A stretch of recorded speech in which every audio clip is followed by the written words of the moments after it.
Shalom sahabat yang terkasih dalam nama Tuhan Yesus. Puji Tuhan kita bertemu kembali dalam kasih-Nya.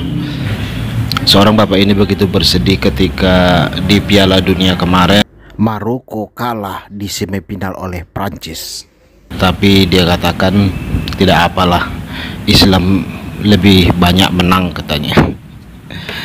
Maksudnya di sini bukan menang dalam hal apa sahabat ya, pertandingan sepak bola, tetapi dia katakan melalui acara Piala Dunia di Qatar ini, orang-orang yang selama ini menganggap Islam itu jelek berubah semuanya katanya, berubah semuanya. Jadi kita lihat apa yang dia katakan sahabat. Negara yang saya dukung, Maroko, akhirnya kalah. Sedih banget sih, tapi ya gak apa-apalah, namanya juga kan sepak bola. By the way, saya tetap bersyukur karena sejak awal Piala Dunia dimulai, sebenarnya kalau kita cermati, yang paling banyak menang itu adalah Islam. Kenapa? Karena kita tahulah di barat ini kan Islamofobia begitu parah. Menggambarkan Islam dengan tuduhan sebagai agama yang menakutkan, tidak humanis, teroris, barbar, kejam, ekstrim dan lain-lain. Tapi ketika Qatar sebagai salah satu negara Islam menjadi tuan rumah, gambaran tentang Islam yang demikian itu sudah mulai banyak terkikis dan disaksikan langsung oleh banyak individu yang merasakan atmosfer Qatar.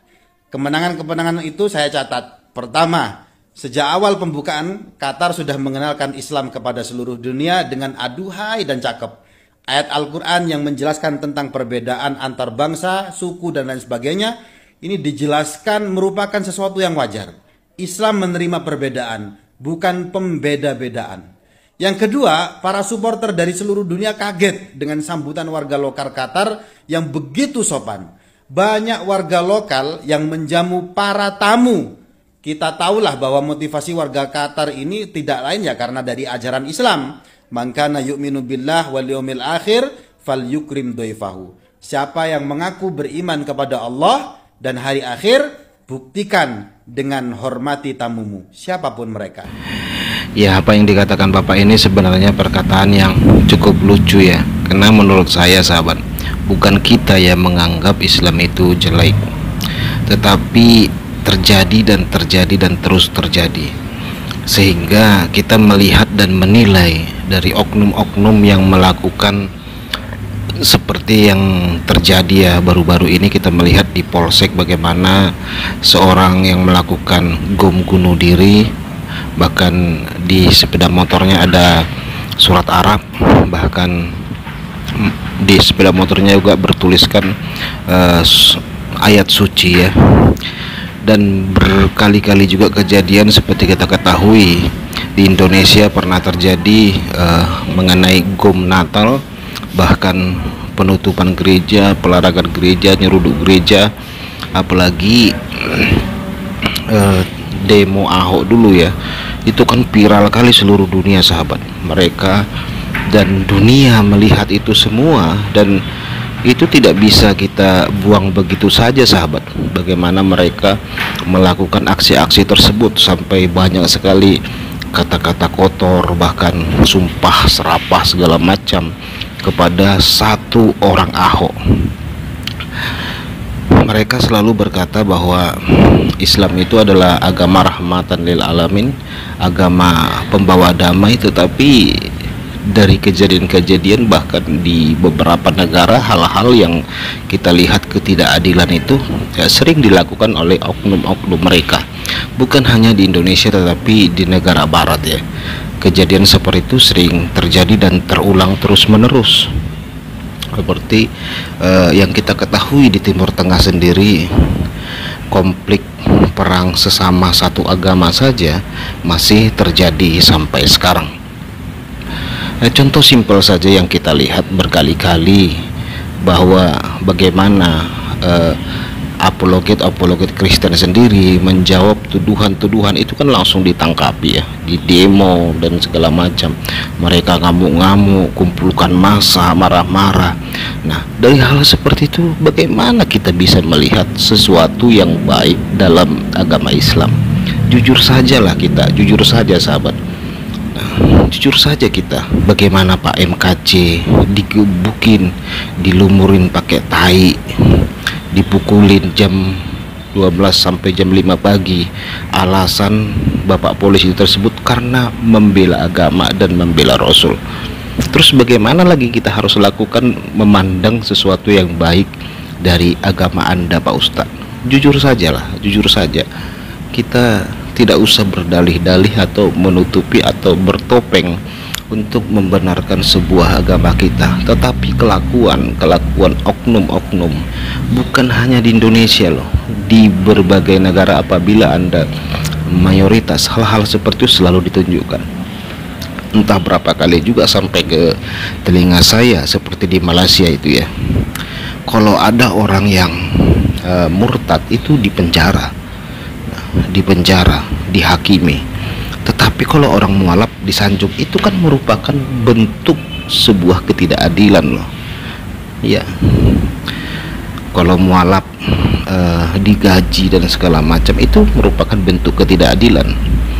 Kenapa imigran-imigran yang dari Timur Tengah begitu betah sekali di Eropa, di Prancis, di Jerman, di Amerika? Karena orang itu tidak memandang agama. Sekalipun mereka Islam, saya dengar ini kabarnya, tetap dikasih kebutuhan mereka. Kenapa orang Eropa dan Amerika tidak mengkhususkan khusus murtadin saja atau khusus orang Kristen saja? Orang Islam masa bodoh lah, gak usah ditampung, gak usah digaji, gak usah dicukupi kebutuhannya, gak usah diobatin secara gratis di rumah sakit, gak usah dibiayai sekolahnya. Kenapa mereka tidak melakukan begitu? Karena mereka tahu keadilan, mereka tahu apa yang diajarkan Tuhan Yesus, yaitu kasih dan keadilan, Pak Ustaz. Jadi bukan kita yang menuduh, tetapi hal-hal yang seperti Anda katakan tadi itu terus terjadi dari oknum-oknum yang mengaku agama Anda. Terus ditutupin, katakan, oh itu bukan Islam, oh itu bukan agama kami, mereka bukan Islam.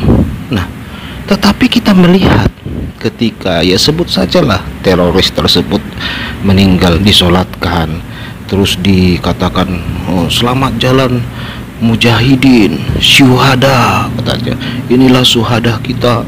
Terus diteriakin takbir Allahu Akbar, katanya begitu. Itu bukan hal yang kita buat-buat, tetapi hal yang terlihat sendiri di depan mata kita. Ketika dikatakan itu bukan Islam, tetapi dari bukti-bukti yang kita lihat, Pak Ustaz, kalau dia bukan Islam, ngapain disolatkan, ngapain diteriakin takbir, ngapain dikatakan syuhada, mujahid, dan berbagai macam. Nah, pemerintah juga kan tidak melarang hal tersebut ketika jenazah, ya sebut saja namanya teroris ya, dilakukan penguburan secara Islami seperti itu. Tetapi terus ditutupin, ya seharusnya dikatakan saja lah ya, iya di atas iya, tidak di atas tidak, tak usah ditutupin begitu. Sehingga semakin ditutupin, kita maaf nih Pak Ustadz, kita maaf sekali lagi ya, makin melihat kepercayaan Anda tidak bagus loh. Jujur saja saya katakan, itu pandangan dari kita, bukan hanya di Indonesia tetapi di berbagai negara. Kenapa hal itu terjadi?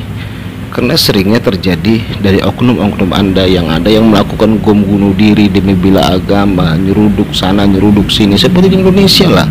Kita melihat ya, banyak gereja itu diseruduki loh.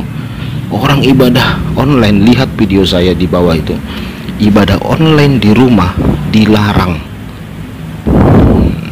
Kalau memang Islam itu agama rahmatan lil alamin, agama yang membawa keadilan, adil dong. Bukan hanya adil sesama seagama Anda saja, begitu agama lain ditekan begitu ya. Tidak begitu sebenarnya agama itu. Agama itu kan artinya tidak kacau. Berkali-kali juga demo-demo, kejadian hal-hal yang Anda katakan tadi itu dilakukan oleh oknum-oknum Anda sendiri. Iya kan? Apalagi ini mendekati politik, makin terlihat agama dibawa-bawa dalam hal politik, makin terbuka kok. Dan kita melihat, dan saya tahu non muslim itu semua tidak mau menghakimi dan tidak mau menjelekkan, tapi dalam pikiran mereka, dalam hati mereka, ini agama tanda kutip Iya, karena apalagi mendengar teriakan itu ya, tak berapa kali saya mendengar ada non muslim berkata, mendengar teriakan takbir itu mereka menjadi takut. Dia pikir ada kejadian entah apa gitu ya, apalagi korban-korban yang seperti bunuh diri di gereja itu kan banyak korban yang terluka, yang apa itu, banyak mereka itu sampai sekarang trauma melihat orang berjenggot, bercelana cingkrang, bawa ransel, dan melihat azan gitu ya. Mereka takut mendengar hal seperti itu. Mereka berpikir kejadian apa lagi nih. Nah, hal-hal seperti itu bukan dibuat-buat Pak Ustadz, tetapi terjadi loh, terjadi begitu. Dan kita melihat bagaimana mudahnya Islam itu membangun masjid di daerah-daerah non muslim. Sebutlah di daerah saya, Tanah Batak situ, bahkan hanya Islam satu kakak saja masjidnya dibangun, bahkan banyak pendeta dan gereja ikut membantu membangun masjid. Karena apa mereka lakukan? Bukan karena takut, tetapi karena melakukan firman Tuhan, ajaran Tuhan Yesus, keadilan dan kasih. Demikian Pak Ustadz yang bisa saya sampaikan, kiranya mencerahkan. Bukan kami yang menganggap agama Anda jelek, sekali lagi bukan kami, tetapi oknum-oknum dari agama Anda yang terus melakukan sebuah pertunjukan bagaimana agama Anda. God bless you.